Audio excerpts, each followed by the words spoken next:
Hello, everyone, and welcome to Two Show Day. I'm your host, Diana Shabai Booker, and my guest today is probably most famous for being the box office manager and audience services manager at Slock, but he does a lot more, and we're going to find out all about that today. Please welcome Jeffrey P. Hocking. Hi, Diana. Thanks so much for having me. Oh my gosh, thank you for being here, Jeffrey. You are like the number one fan of this podcast. You are always the first to listen and first to comment and everything, and that means so much to me. Such a fun way to spend my Saturday mornings. Yes. I still love all of your episodes with your husband. He's such a treat. He needs his own podcast, I think. I agree. I think he's just really warm. The things he could say on things that are not theater, I'm sure he could go on forever. I know. And like last time I had him on, I was like, talk about other things, other video games or books you're reading or whatever. And then he got all shy. Then he got all shy and he pulled out something I didn't even know he's listening to. So, I'll have to invite him back and keep prompting him to do that. I would watch that podcast even though I have no interest in video games. Yeah, just listen to him talk. He's so nice.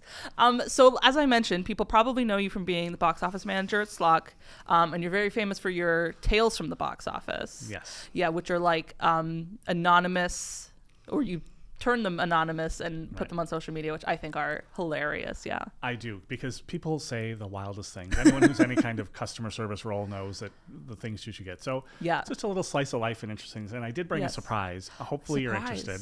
I brought a couple of tales from the box office that I hope we could do a stage reading of. Oh my God, yes. Yeah, I would love that. Right. This is for you. Do you want to be the patron or do you want to be me? I'll be the patron. Okay, great. Okay, I don't have a good Jeffrey impression, so I've been working on mine. Okay, number one. Ring ring. Do you have a seat on the aisle? Yes, the seats that I'm holding for you are on the aisle. Are they on the end? Yes, the aisle seat is on the end of the row, yes. So one of the seats is on the end, and I won't have to climb over anyone to get to it? Yes, the aisle seat is on the aisle. You don't have to climb over anyone to get to it. So it's on the aisle? Yes, it's on the aisle.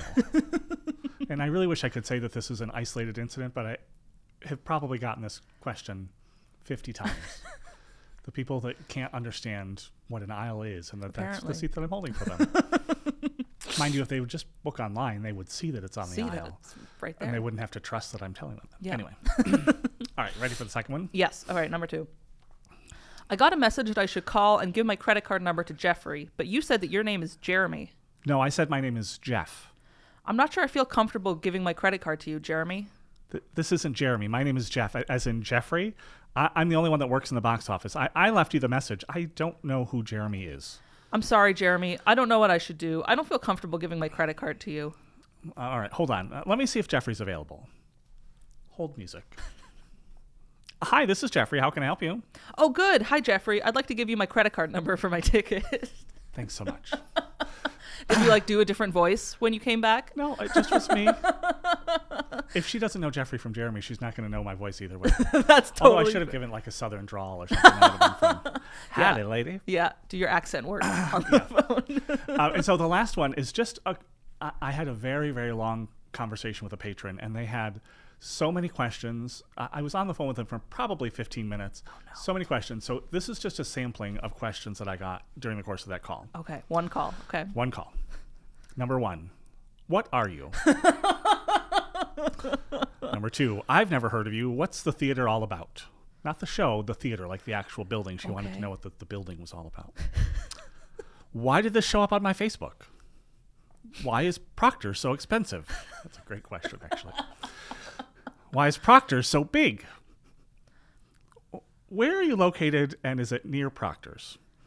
Why is the pizza at Pizza King so hot? Do you like hot pizza? Why does Pizza King put chili under the cheese? What? Do you have acid reflux? And should my daughter go to college for musical theater? Wow. Just a sampling. There were probably another 75 questions that I could have added. God. But it really, the Pizza King questions, I just didn't. I don't know how I get myself into these things. I mean, your Proctor's patron account does say you are the mayor, so maybe she got put that there. Thank you very much. We were just going over prefixes and suffixes in our system, and we were, getting rid of some that only a couple people use. And I was like, as long as Jeffrey can stay mayor, that's all I care about. I wow, appreciate that. This is crazy. Why is the pizza at Pizza King? What did you say to the Pizza King questions? I don't even remember. I just was like, oh yeah, I really like it there. I don't know why it's so hot. Yeah. They've got a hot oven, I guess. She was nice, just she had a million questions and I kept trying to like steer the question back, like, did you want to get tickets? She had no interest in tickets. She just wanted to just have a chat. Found the phone number and... Yeah. Well, I showed up on her Facebook and she was like, this looks interesting. Great. I need to know, what are you? Thank you, social media. Was that question at you or at the theater? What are you? I'm pretty sure it was at the theater. I guess it could have been towards me. I'm honestly not not sure. That's a crazy question. Yeah. Oh, man. So I also wanted to talk about, you also run the CapDist mailing list. I do. And website, which for those that aren't familiar, it's like a big... I don't even know how to describe it. It's like lists all the audition notices and people looking for productions. And recently you've added a calendar of all of the theater events going on in the Capital District. So it started a long, long time ago. Some theater nerds at RPI actually started the CapDist listserv. It is a kind of a mailing list. Okay. Because there were so many theaters and people were not able to find out about auditions. So they started this mailing list that started with, a couple hundred people that were signed up. And now there's over 3,000 people that are signed up to this mailing list, where every time a theater wants to announce their auditions, they send it to this mailing list and it goes out to those 3,000 people. Yeah. We then probably, 6 or 7 years after that, added the performance announcement piece of it. So there's actually two separate mailing lists, one for auditions and one for performance announcements. Got it. Performance announcements, people don't know about as much, and there aren't as many people signed up for that one, but it does still exist. And then over the past, I've been in the area for a little over 20 years, and it always seems like there's so much theater going on, but there's no way to know about all of it. Yeah. So over the past, 6 months or so, I added to that website, with the CapDist website, an events calendar that lists literally every show that I hear about or that I can find anywhere on not on TikTok, on Facebook or on social media. And I add the performance details so that people can look. So this weekend there happened to be 6 shows going on, which is a very light weekend. Yeah. There was a weekend in April. I think we had like 23 shows going on, including high schools and other things. So just a little plug. It's capdisttheater.org. capdisttheater.org. Yeah. Where you can sign up. Again, you can sign up to the mailing list, or you can just look at that events calendar to see what's coming up. Yeah, that's an incredible resource. Like, we have like 90 to 100 theaters in this area, including the high schools and something like that. And so, having one place where it's like, here it all is. Right. That's like, is that a huge, like, how much time does that take to maintain? Well, I will tell you, to set it up initially took me several weeks. It was a long process to start it, but now I spend maybe, 2 hours or so a week just like looking at other websites and like seeing what's coming. Luckily, I get all those audition notices as well. So if I see something that I haven't, like if I see something is having auditions that is not currently on the calendar, I just make myself a note and go, okay, well, I got to add that. Gotcha. As long as it's on the calendar 3 or 4 weeks before the actual event, I usually feel pretty good about that. So. That makes sense. But then when Slock announced their full season, I put that full season in so I don't have to think about it as well. Yep.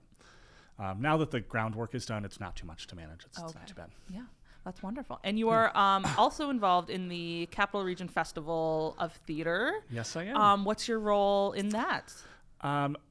Officially, my role is I'm responsible for vendor tables. So Capital Region Festival of Theater, for those that don't know, is a 4-day festival celebrating theater in the Capital District. As you said, there's over 100 theaters that exist here in the kind of the hour-and-a-half radius from Albany and Schenectady. So it's a way for all of those theaters to get together and celebrate theater. And there's going to be it's going to start with a kind of a mixer, like a little cocktail event with some performances, and then we have a senior day for our 65 and older theater lovers. There's a theater education day for the younger kids. We then are going to Fort Salem for some workshops, and Slock for some workshops, and Cap Rep for some workshops, and then the whole thing kind of culminates on June 15th with a day at University of Albany where we're going to be full of workshops, which actually you're teaching one. I am, yes, on community theater stage management at 3 p.m. Premier stage manager in the area. Thank you very much. Oh, thank you. So we have a lot of workshops, and we have some panel discussions and one acts and a bunch of other activities going on for a full 8-hour day of everything wonderful theater. So my role is that officially I'm responsible for the vendor table. So any theaters or businesses that want to kind of display their wares during the course of the UAlbany Day, I'm responsible for that. And then I've also taken on responsibility of making the printed program, which is turning out to be a little bit more involved than I had planned, as well as I'm building, we have an app. Very cool. The craft app, I'm calling it, where it's going to list all of our schedule as well as bios for all of the performers and panelists and everything. So I'm working on all of that to hopefully have it ready for Festival Day, which is just a couple weeks away. I know, that's crazy. Wow, I had a question for you and it fell right out of my head.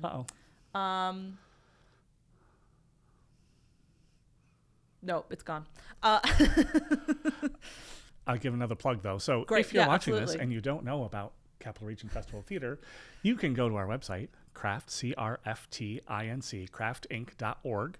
And there's all information about the events that are coming up, and we're adding more information daily as new information becomes available. So, and when the app is ready, which is going to be probably in the next week or so, you can download that as well, right from our website. Yeah, that's great. And it's like, this is the first craft festival, which has been a really big undertaking. This is sort of Patrick White's baby, who my brother in podcasting, he also does his podcast in the studio. But yeah, it's really exciting, and it seems like there's sort of something for everyone. There's workshops for actors, but there's also workshops like mine. I know there's like lighting workshops and things like that too. So some really interesting panel discussions on like theater for social justice and inclusive casting, diversity and inclusive casting, and playwrights of color, and a lot of great topics that are being covered in all of those workshops. Yeah, absolutely. I can't wait. I'm involved in it, like in doing this workshop and doing some other things, producing it, but I also like want to go to so many of these things too. So, and the whole festival, I think not the mixer, but the festival day is free, right? It's free Correct. admission. So everything except for the mixer, which is just $25 if you decide to go to that. Everything else is completely free. Certainly donations are welcome and accepted. It does cost some money to rent out UAlbany and a lot of the things that go into it, but most people are donating their time, and we're able to present this as completely free. Yeah, absolutely. So come check it out. That's Father's Day weekend. June 15th is the last day, and then June 12th to the 15th are the dates. Awesome. Thank you. Thanks. So you do all these administrative things, but you also perform and you direct, which we'll get into a little bit later. So how did this all start for you? When did you get into theater? Well, I grew up in a very, very small town in kind of Western New York. It was a suburb of a suburb of a suburb. My town has a population of about 300 people. Wow. Okay. And there was not a lot of theater there. So I was always somebody who loved to sing and kind of liked to be on stage. And I found a lot of ways to do that in my church. Kind of a funny story is that the first performance that I ever really did was that for Vacation Bible School. I don't know if you know Vacation Bible School, but like little church camps that you have. I, at 12 years old, was putting on a puppet show every day for Vacation Bible School. I would write it at night, and then my friends and I would perform it the next morning. And it was like Saturday Night Live. We were like writing a new sketch every day for a little puppet show about like what the topics were going to be at Vacation Bible School. And I did that for several years. But that, and then like just performing in like choirs and on those kinds of things. Finally, when I got to high school, my high school was only 60 people in a graduating class, so there was not a lot of theater there either. We did a musical every 2 years because there wasn't enough money or interest, and I was too nervous to audition for the first year that I was eligible. Lil Abner, which I don't think I really missed that much. No, that's fine. But then I did audition for South Pacific, which Michael Camello and I have that in common. Our first actual musicals were South Pacific. Right, we were both sailors. He in Scotia and I was in Geneseo. But so I did that show and really kind of fell in love with all that theater was. We took a trip to Toronto, I think, to see Phantom of the Opera. And I mean, this was in the 90s where the internet didn't exist, so you couldn't just look up every musical that was there. So I would go to the library and check out, cast albums and all those kinds of things. Yeah, and I didn't go to school for theater or anything like that. I just have just been a kind of a lover of it. Yeah. I worked so many jobs in my 20s that I worked nights and weekends that it made it impossible for me to actually do theater. That when I moved here to the Capital District, I had a nice cushy Monday through Friday 9 to 5 job, and I immediately started doing theater. Yeah. And I was sometimes doing 4 shows at once. Oh my God. Like 20 or 30 shows a year sometimes. It was ridiculous. Anyone that would cast me, I would take their show. Wow. That's amazing. Yeah. So, yeah, that's so great. Do you remember what your first favorite show was once you started getting into it? I mean,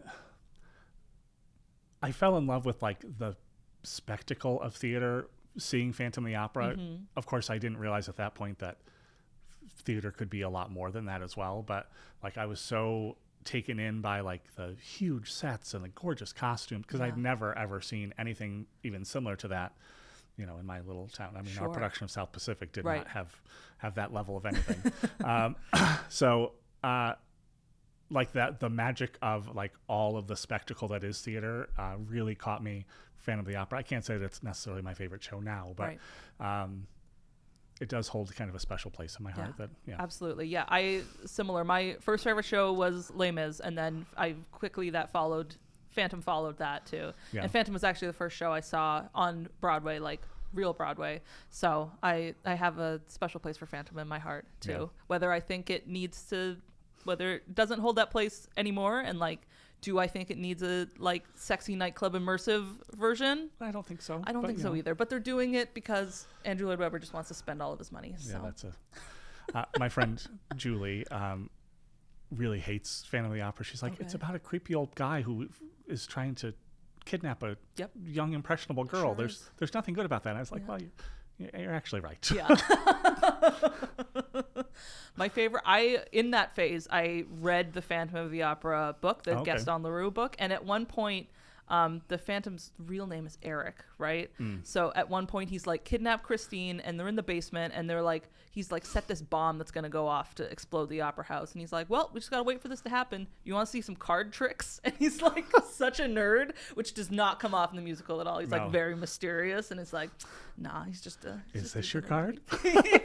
Right. I can just imagine the mask and the whole thing. Yeah. Is this your card? The cape. Yeah. The fog.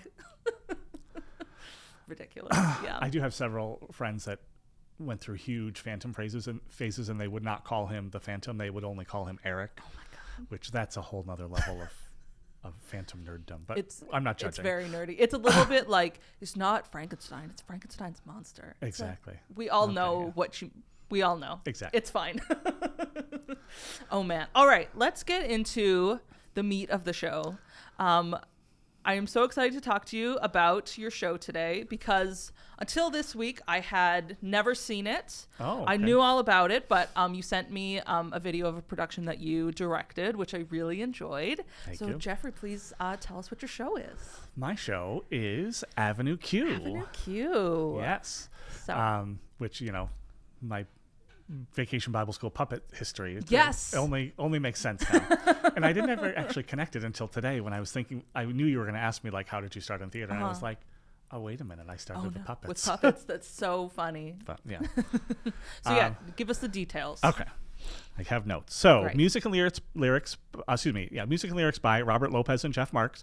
Robert Lopez, you might know from Book of Mormon, as well as Frozen. Yes. He is the only existing double EGOT. That's right. He's the only person who and he's on the verge of being a triple EGOT as well. And still pretty young. I think he's only like 40. I was gonna say, I think he was the youngest person to EGOT, and then the only person to be a double EGOT. Exactly right. The book was by Jeff Whitty, which the legend says that Jeff Whitty and Robert Lopez did not really get along during the process. Which is surprising because the show came out great. Yeah. But if you watch interviews after the fact, they're all like, it wasn't great. Directed by Jason Moore, who went on to also direct Shrek. Actually, I don't know if it was before or after this, but he directed the stage version of Shrek. Oh, okay. It opened on the Broadway on July 31st of 2003. It ran for 2,534 performances. Wow. It won the Tony Award for Best Musical, Best Book, and Best Score, beating Wicked. Yeah. Which, that's a big upset. Wicked, the juggernaut that it is. That's right. This little tiny show that came along and beat it. Yeah. There was a little bit of controversy about the way that Avenue Q won that, because they really campaigned hard with Tony voters to make sure that they came out and voted for them. Yes. If you don't mind, I have Sure, this book that I have. It's called On Broadway from Rent to Revolution. It's by Drew Hodges, who ran this advertising agency called Spotco. And just goes through the ad campaigns that they run from Rent to Hamilton. And so Avenue Q is in here, and it has some posters of what they've done.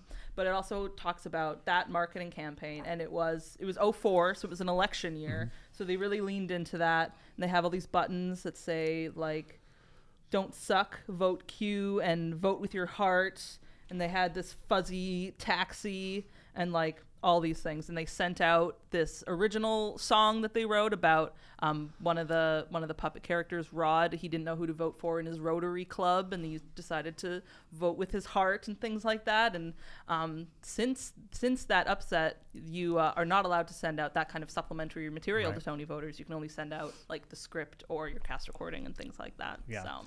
And there are still Wicked fans today that are very, very bitter about the fact that Avenue Q won. Which is insane, because I know Avenue Q had its run on Broadway, and then it ran off Broadway for a long time. Interesting. Too. It's one of the.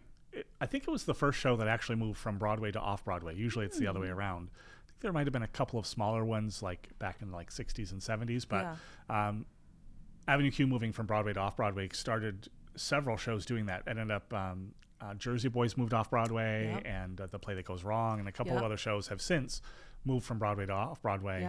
And Avenue Q was the first one that really did that successfully. And it ran for I think another 5 years. What did my notes say? A long time. From 2009, actually 10 years. It ran from 2009 to 2019. Wow. Yeah.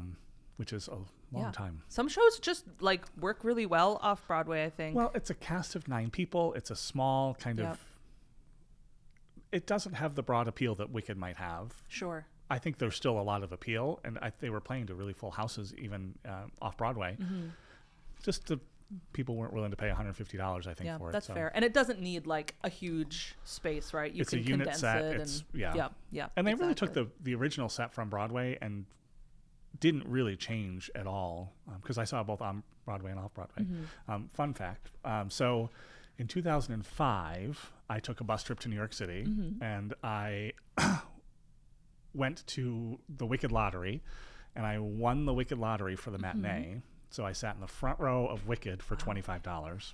Very and nice. Then I went to Avenue Q and for the evening show, and I won the Avenue Q Lottery. No way. For that evening show. So I saw both of those shows in the same day from the front row. It was so amazing. Did you buy a real lottery ticket after that? Because you should have. I really should have. But the fact that I won both lotteries on the same day, which it's hard to win the lottery to begin with, especially the Wicked Lottery, because there were easily 500 people out there trying to win, and I won 2 tickets for that. I mean, and this was in 2005, so it had only been open for a couple of years. Unfortunately, I did not see the original cast of either, but I saw Megan Hilty, who's now very cool for Death Becomes Her. I love Megan Hilty. And Barrett Foa was in Avenue Q, who's now been on like CSI or something for a million years. But, great. So yeah, moved off Broadway, and then also had a very unsuccessful run in Vegas, which I actually saw that one as well. Oh, no way. I happened to be in Vegas while it was in previews. I happened to be in Vegas for a conference, and I left all of the people I was at the conference with and took a taxi to go see it. And I was standing in line to buy a ticket, and someone tapped me on the shoulder, and it was an employee of the hotel, and said, I have a ticket that I can't go because I have to work late. Do you want my free seat? So again, I got to see Avenue Q. You have some Avenue Q luck. Exactly. The most I've ever paid for a ticket for Avenue Q was like $80 to see it off Broadway just before it closed. So. Wow. That's pretty good. Not too bad for theater tickets. But yeah, it opened in 2005. In January, it was doing very poorly, and they decided to cut it down to a 90-minute one act. And it ran for another 4 months or so, and then closed with just nobody there. But it was like a 4,000 seat theater. Yeah, that's huge. It's just the wrong place. It's not. It doesn't feel very Vegas-y. And I don't know how many people really go to Vegas to see a Broadway show. You go but if to you're like gonna want to go like to Mamma Mia or something where you can kind of. I don't know. Mamma Mia feels like a better fit for Vegas than Avenue Q. I think so. Anyway. And then there was national tour West End, it was in 2006. There's a national tour in 2007, which actually ran for 4 or 5 years as well, which is really long for a national tour, and did really well. And then the last notable production I'll bring up is my production that I directed right here at Proctor's in the GE Theater that sold out 5 performances with a wonderful local cast. And I'm going to list them. Please do. Just because they deserve the credit. Yes. Liz Corey. Who doesn't love Liz Corey? Elizabeth Love Sherwood her. Mack, Michael Camello, Holly Miller, Chris Guyon, Christina Bernardo, Matt Peer, Leslie Tucker, and Kevin Orlando. Rest in peace, Kevin Orlando. He's not dead. He moved to New Zealand. What's the difference? He's down under somewhere. That's right. So fantastic cast, and it was an amazing production. I'm glad that you had a chance to watch my version of it. It was great. But yeah. Yeah. You told me about this because I wasn't able to tell from the video, but you said that this whole set was covered in like fuzzy felt. It wasn't even covered. It just was felt. So it just was okay. We used the GE Theater, but unfortunately, after we booked the theater, they decided that they were going to have Proctor's Broadway camp in the GE Theater during the day. So we had to be able to move the whole set in and out of the theater every single day.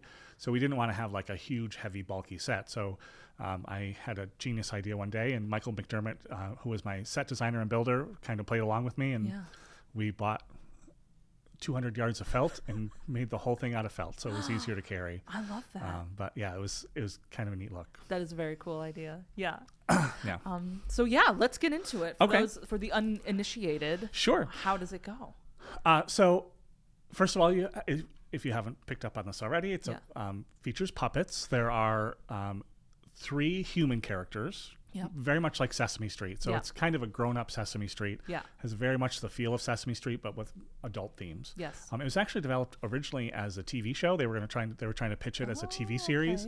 It didn't really get any traction, so they pivoted, and the guys who produced Rent and a bunch of other things convinced them to try it as a Broadway show, and it worked. So it has very much that Sesame Street feel to it.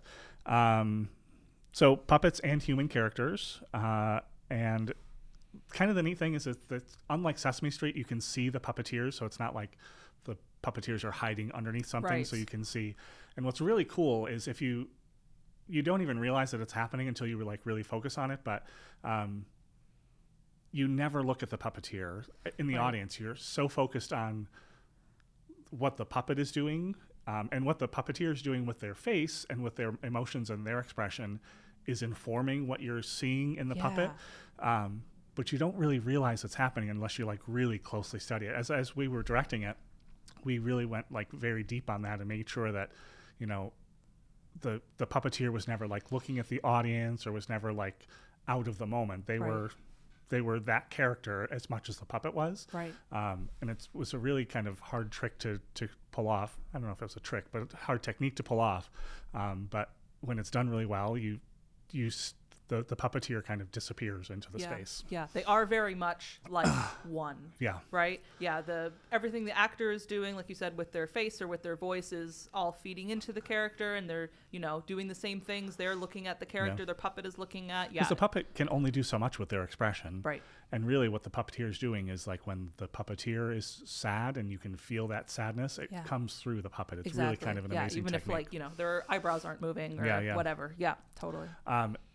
They really spent a lot of time on the puppeteering as well, which, just to go back a little bit, for notable cast members. So the original 4 puppeteers in the show, John Tartaglia, Stephanie D'Abruzzo, Rick Lyon, and Jennifer Barnhart, were all came from Sesame Street. They were all Sesame Street puppeteers. That's very cool. That were then transferred. And Rick Lyon actually is the one who built and designed all of the puppets. So he's a puppet builder by trade, and it was also ended up on stage as well. So so that's kind of the central conceit.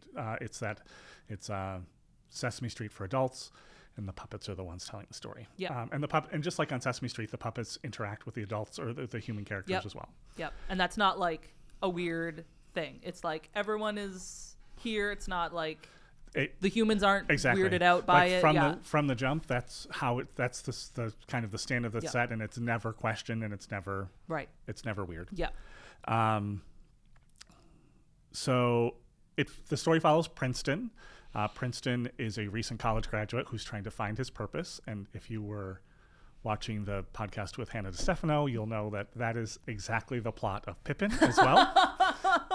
A whiny recent college grad who can't figure out what he wants to do with his life. That's so true. It's That's the hilarious. same show. And while I enjoy Pippin, my favorite thing to say is that, Pippin's great, but there are better musicals about whiny recent college grads, and Avenue Q is it. And I can only say that now because Pippin is closed. Pippin is over. So yeah, he moves into this crappy apartment and on Avenue Q because he couldn't afford anything Avenue A or A up. through P or That's whatever. the one, yeah. I was going to have to sing the alphabet song. But he then has a love interest, Kate Monster, who is also a puppet. They have friends who live in a nearby building, Rod and Nikki, kind of like Bert and Ernie characters. Mm-hmm. Rod is a closeted homosexual Republican. No, let me say that again. He's a Republican who's a closeted homosexual. He's not closeted about being a Republican. He's very open about being the Republican. And Nikki is like his doofy, friendly roommate. Yeah. We also meet Lucy the Slut. I like to call her Lucy T. Slut. Jeffrey P. Hocking, Lucy T. Slut. Sure. She tries to break up the romance between Princeton and Kate. Mm-hmm. Christmas Eve, who is an Asian American actress who is married to Brian. So these are the two of the human characters, Brian and Christmas Eve. They're a couple. We also meet Trekkie Monster. Trekkie Monster is like, if you know Sesame Street, you know the characters that do the mana. Those characters. Mm-hmm. Trekkie Monster is essentially those characters. Yeah, that kind of guy. He has two puppeteers because he has both hands. Yep. Yeah. So, and there's no other way to describe it, but he's a pervert. Yeah. Admittedly, he says that he's a pervert. He's okay with it. He sings one of the best songs in the show, which is "The Internet is for Porn." Yep. Do with that what you will, but it's an important plot point. And then the last human character we meet is Gary Coleman. Yes, that Gary Coleman from TV's Different Strokes. Rest in peace, Gary Coleman unfortunately has passed. Usually it's played by an African-American woman. Right. But there's Gary Coleman. Everyone's sad about Gary Coleman. Yeah. And Gary Coleman is the super of the building they live in, right? Yes, he's a super. He's dressed like Bob the Builder, sort of. He's got overalls. Overalls and a tool belt. Exactly right. One more fun fact, and I'll stop with the fun facts. Please, no. That's why So we're I here. went to college with a person named Carmen Ruby Floyd, who was the understudy for Gary Coleman for several years when it was on Broadway. And then after she finished that run on Broadway, she ended up being the understudy to Bette Midler and Bernadette Peters for Hello, Dolly. No way. She was, except for Pearl Bailey, she's the only African-American actress to have ever played the role of Dolly on a professional stage. That's amazing. Yeah. Started with Gary Coleman. Yeah. Love it. But can you imagine standing by or understudying Bette Midler? I know. The amount of people that would be disappointed and then still have to get through that show. Anyway. Okay, so quickly, plot point. So Princeton moves into this town. Big opening number, which it sucks to be me. So everyone's like complaining about how terrible their life is and why their life sucks. And then they all decide collectively that nobody's life sucks more than Gary Coleman, which, his parents stole all his money. Now he's a superintendent in a crappy building. Yeah. Then we learn a little bit more about Princeton wants to find his purpose. He sings a song called Purpose, Who Would Have Thought? And then Kate and Princeton start to fall in love a little bit. They sing this really fun song called Mixtape, where Princeton gives Kate a mixtape, and like the songs are all like the theme from Friends and like friendly songs, and then like weird songs like I'm the Walrus and the theme from Chess, and like weird songs that don't. And then there's also some songs like I have to say I love you in a song, like totally mixed messages through the whole thing. But then they ended up going on a date. Mm-hmm. And while they're on the date, Lucy the Slut comes in and tries to like steal Princeton away. It doesn't work. Kate wins that battle, and they end up going to have relations, we'll call it, which I think it's one of the best parts of the show. I mean, not to be disgusting, but one of the funny bits that they advertise is there's completely full puppet nudity. Yes, that's what this poster said with Lucy on it. Yeah, full puppet nudity. Exactly right. So there is the puppets get naked and have full on intercourse on stage. There's a full song we thought hair about had nudity. Now we got full puppet nudity. hilarious. There's a song, You Can Be As Loud As Hell You Want When You're Making Love. Yep. Sung by Gary Coleman. Like, go crazy, kids. Yeah. So fun. Then kind of our B plot comes in, and Rod has a dream ballet, which, who doesn't love a good dream ballet? I love a dream ballet. Yeah. They have it in Oklahoma. They have it in Avenue Q. So Rod kind of confesses his feelings in this dream ballet for Nikki, that he loves Nikki. He doesn't actually tell Nikki, but he, fantasizes about telling him. And then we go to we go to Christmas Eve and Brian's wedding.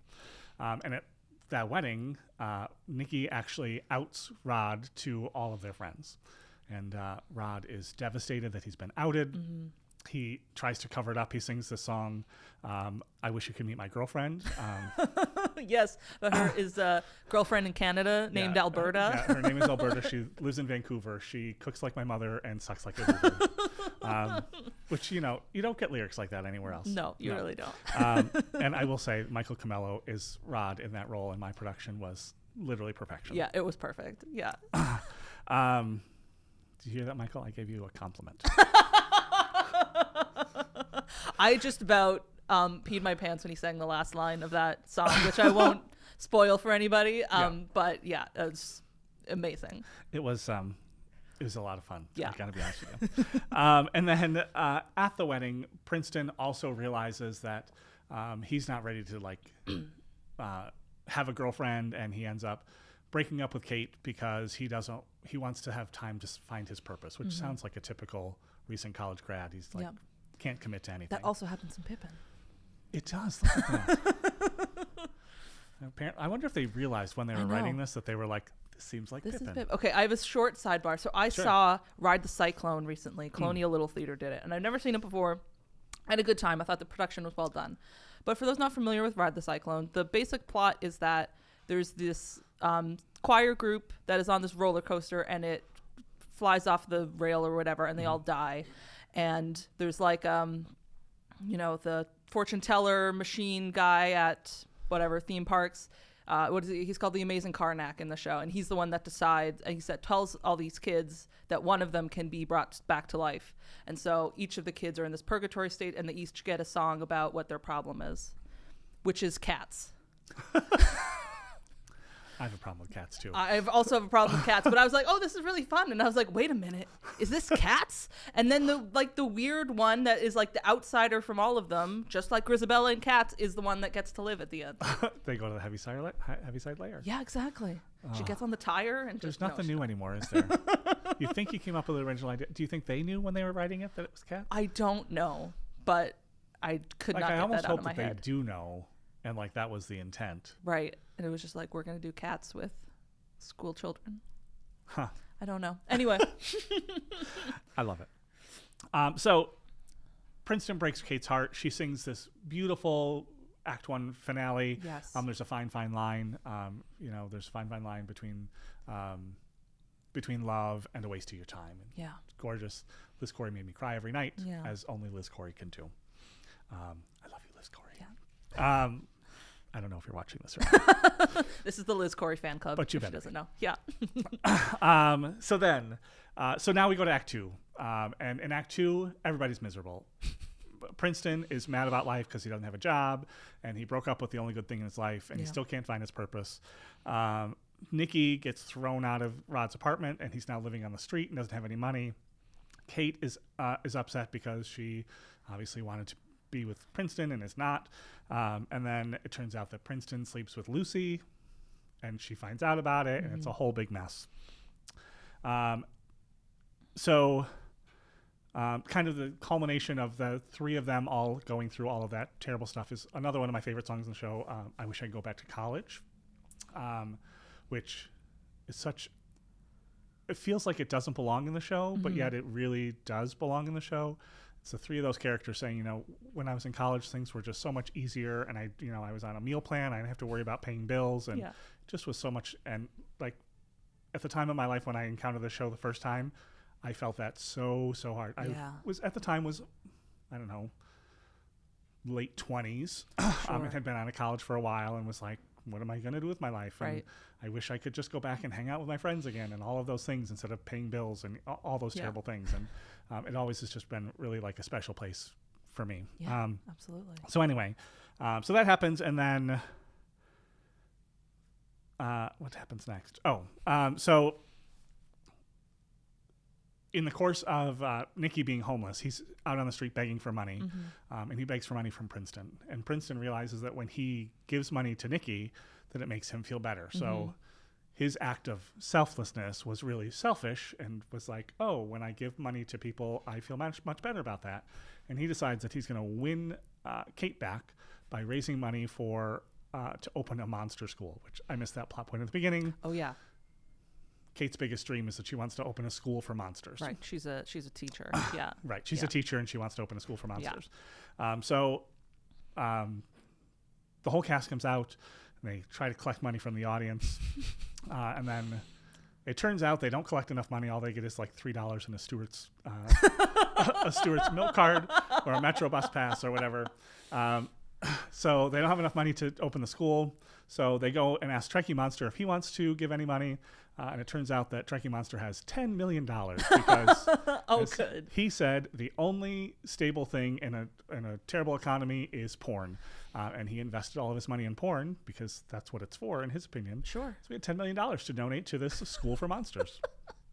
And then we have a lovely scene where kind of everything wraps up and everybody's happy, except for, unfortunately, Princeton, who still has not found his purpose. Yeah.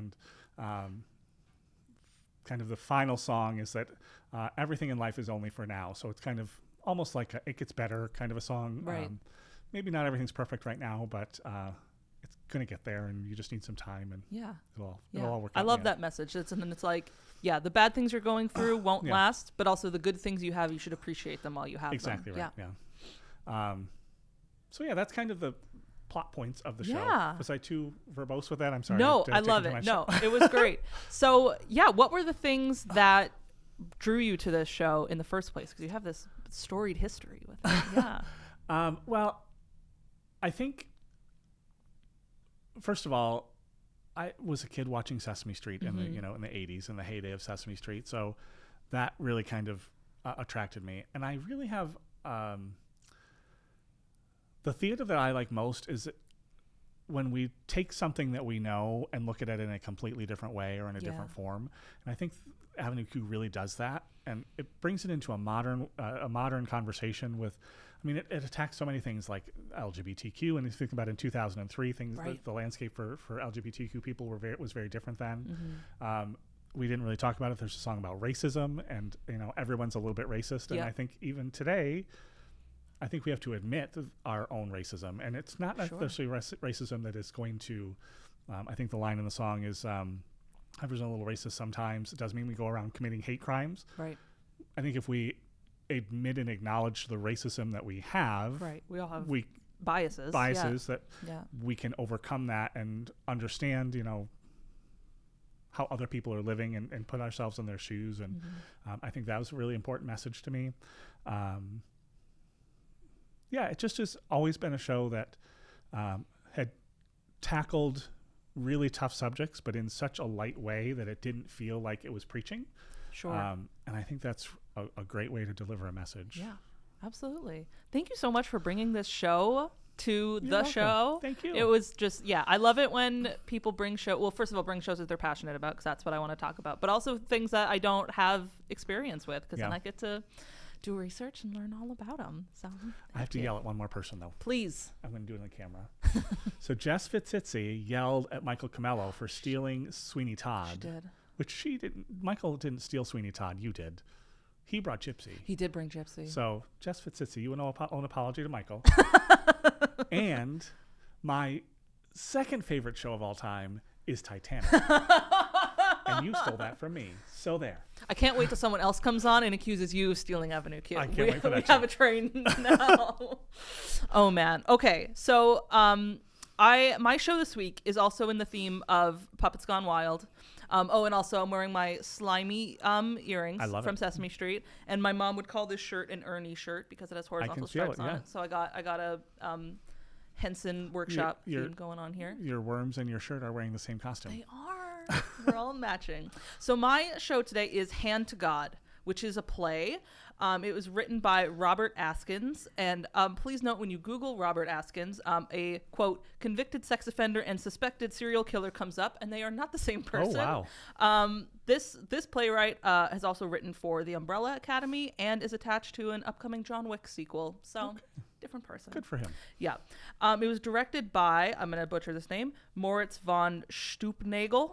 We're going to go with that. Sounds made up, I'm going to be honest with you. Yeah, it really does. Sounds like a villain from Lemony Snicket. It does. The premiere date was in October 2011 with Ensemble Studio Theater, and it moved to the Lucille Lortel Theater off Broadway in 2014, and then was at the Booth Theater on Broadway in 2015. There are no notable recordings, as far as I know. I even looked for a bootleg, couldn't find it, so go read it. It was nominated for 5 Tony Awards: Best Play, Best Leading Actor in a Play, Leading Actress in a Play, Supporting Actress in a Play, and Best Direction of a Play. So the one-sentence synopsis here is, in a church basement in southern Texas, a shy young man who has recently lost his father gets an opportunity to express himself through his mother's puppet class in a church basement. Coming full circle A lot here. of puppets at church basements. Until his puppet starts performing independently from the puppeteer. So the players here are Jason, who is the young man, and his puppet's name is Tyrone, so he uses that puppet. Marjorie is his mother. Timmy is another boy in the puppet class. Jessica is a girl in the puppet class. And then there is Pastor Greg, and Bob Saget played Pastor Greg. He was one of the replacements before he, again, rest in peace. So I have a lot of notes here because I couldn't figure out what Was important. I thought was important. And especially since it's not super widely known, I just figured I'd have a lot of it. But the big thing, sorry, go ahead. I was going to say, I'll be honest with you. I know exactly 2 things about this show.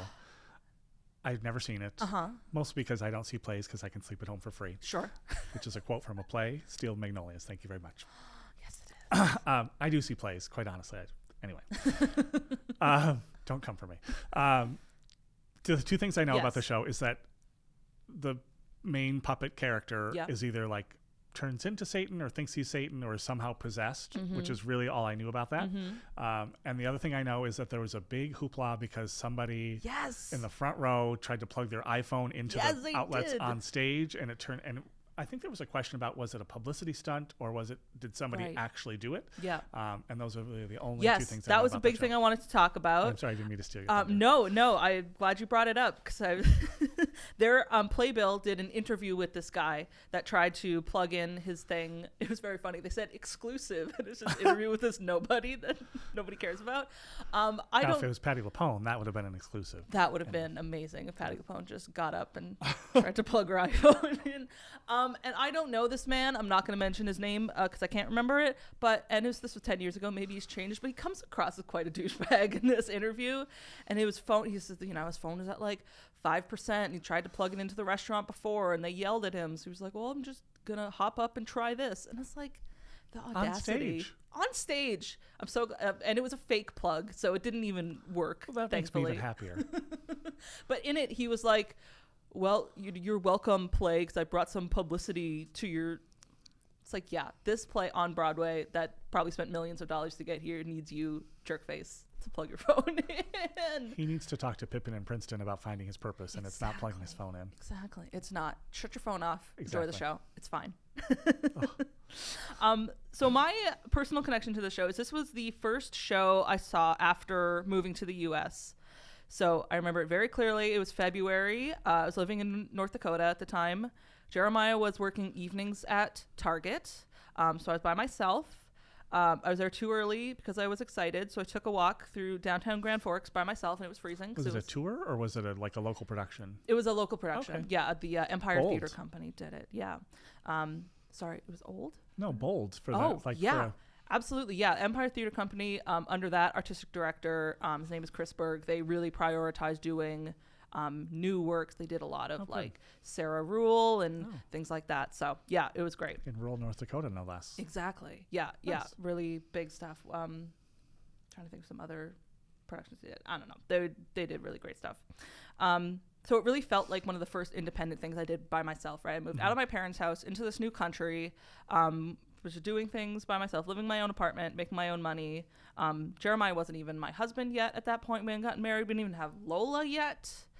We would get her. This was Friday. I saw the show. We got her that Monday. Aw. So this was big for me to go do something totally by myself. Okay, so the prologue is a sock puppet comes out on stage, and he sort of has this. It's very like by a campfire sort of vibe, and he has he talks about the beginning of mankind. It goes crazy, and he I'll just read from this. He says talks about the beginning of mankind, where quote, we rutted as we chose careless in the night. Then quote, some evil bastard figured out many together could kill larger things, and women figured out that more food meant less babies died. So humanity started camping and started making rules about doing bad things. Then, quote, that same motherfucker who invented the group kill invented the devil. The puppet leaves with a warning to the audience. Quote, when I have acted badly, in order that I may stay around the campfire, all I have to do is say, the devil made me do it. Scary. So then we go into the church basement. So is that like said tongue-in-cheek, or is that like delivered very matter-of-factly? See, that's an interesting thing. As we go through this, they're in the church basement. They have this puppet class, and Jason is dealing with the grief of losing his father, and Marjorie is dealing with the grief of losing her husband, and they're sort of very not on the same page, and sort of this grief is channeled through this puppet who, he gets sort of more ugly as the play goes on, and we sort of never really know if it's the puppet is actually possessed or if it's Jason acting out through this puppet. Okay. So it sets this kind of creepy tone of the devil made me do it, but it's like, did he really, or are you just like acting out through this thing? Yeah. So we the next scene is in the puppet class. So we meet Marjorie, we meet Jason, we meet Jessica and Timothy, who are the other two in the class. Jason has a crush on Jessica. He does a rendition of Who's on First with Tyrone. Jessica doesn't know what Who's on First is, and neither does Jeremiah. I was trying to explain Who's on First to him the other day, and he was like, I don't know what you're talking about. What? So, I know. This is a history with Jeremiah. He also didn't know who Vanna White was until we started dating. He's a sheltered little boy, so. I really have no words. I know. We got to get him in this room. So we can explain all these things to him. So Jessica doesn't know. That's the podcast. That is the podcast. You and I explaining things to Jeremiah. So Jessica doesn't know Who's on First, and this is sort of the first time Tyrone acts up, and Jason is like, what are you doing? And Tyrone calls Jessica stupid and tells her that Jason has a crush on her, and she's like, whoa. And Jason seems to like not have control over Tyrone at this point. So that sort of stops, and they leave. Then there's another scene where Jason and Marjorie are in the car together, and he says he doesn't want to do the puppet class anymore, and she is not taking that.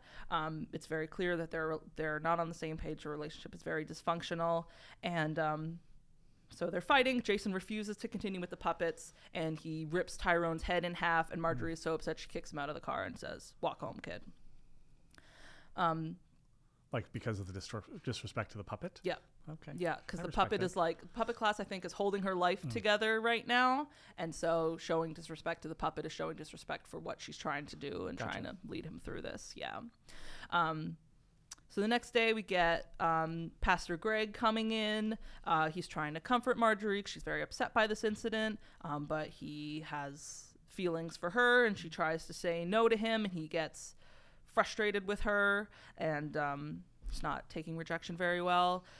So Marjorie starts destroying parts of the classroom. She also ends up having sex with Timothy, one of her students, which turns into a whole thing. The next scene is Jason is woken up in the morning by Tyrone, who has now a big like stitches and a scar by his head. He also has teeth now, so he's somehow put himself back together and is more grotesque than he was before. So Tyrone is mad at Jason for ripping him in half, and harasses Jason for his dreams of a happy life and his hope to live like his dad. Tyrone claims that Jason's father was miserable and ate himself to death. He died of a heart attack because he resented his child. He convinces Jason to return to the church and tell everyone what he thinks of them and to act rude to Jessica so she will like him, and Jason agrees to that. The next scene is Pastor Greg returns to the classroom to find it in shambles from when Marjorie and Timothy were going at it.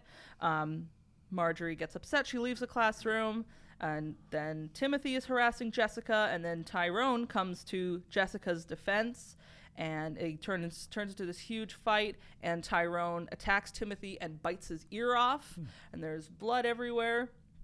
Excuse me. And then Marjorie and Pastor Greg come back in, and Marjorie insists that the devil's got him, Jason. And then Tyrone, light explodes in the room, and that's the end of the act. We come back to the basement in the top of Act 2. It's just Jason and Tyrone alone in the classroom, which is completely destroyed at this point. There are there's graffiti, torn up posters. The production I saw had blood on the wall. They wrote red rum on the wall and pentagrams and stuff like that. After a conversation with Jason, Tyrone refuses to reveal if he is really the devil or not, instead claiming that every action one could easily pin on the devil was really done by Jason, including the light going off. What else happened? Lots of stuff happens. Marjorie finally snaps in this situation. She calls out Pastor Greg for his lame attempt at a come-on. She shouts at Jason for not being there for her after her husband's death and instead talking to a puppet. She even tears pages out of Pastor Greg's Bible, complaining that even the church had not helped her with her troubles. What really saves the day is Jessica comes in with her own puppet, a buxom character complete with breasts named Jolene. And Tyrone likes that quite a bit. Oh. And more full puppet nudity, and then the puppets get it on. So that helps Jason get away from Tyrone's control there. So Pastor Greg has Marjorie talk to Jason directly. She tries to apologize for her actions while talking over Tyrone's name calling. Eventually, Tyrone grows so angry that he accuses Marjorie of killing, quote, my father, which causes Jason to go silent before he, as himself, angrily blames Marjorie for his father's death and tells her to leave, which she does reluctantly. So Jason once again decided he's had enough of Tyrone's influence and tries to remove the puppet from his hand, but Tyrone bites his finger, and that's bloody everywhere. He tries to grab a towel to treat his finger, but then Tyrone shows up in the towel, and it comes to this point where Jason is about to smack his own hand with a hammer to get Tyrone to stop. But Marjorie comes in, sees what she's doing, and she puts her own hand in the way, and she gets the claw of the hammer in her hand. But after then, Tyrone sort of stops. And Jason and Marjorie, he realizes that that's my mom, and she's going to put herself in harm's way for me, and we need to patch things up. And that's kind of the end of the show. But the epilogue is Tyrone comes back one more time, and he's even bigger and even scarier and even uglier than before. And he has this last thing where he says, he mocks the audience for wanting to see him again, because that's what people do with the devil. You want him, and then you want him to go away. This resulted in humanity shifting the blame for their demons by killing the innocent, like sheep, lambs, and babies, before finally killing the sweetest guy, Jesus. And humanity spends the last 1,000 years solving their problems by putting horns on them and watching their saviors burn. He disappears with one last warning to the audience, quote, the thing about a savior is you never know where to look. Might just be the place you saw the devil before. And that's how the play ends. So it's kind of this. Yeah, I know. It's again, on the surface, it is puppets behaving badly, but it goes into this sort of whole deep religious thing. And who do we blame for our problems? And is Tyrone actually to thank for bringing Jason and Marjorie together at the end? And was it Tyrone at all? Was it actually the devil? Or was this just the way Jason thought he could behave because of his religious upbringing? So, yeah.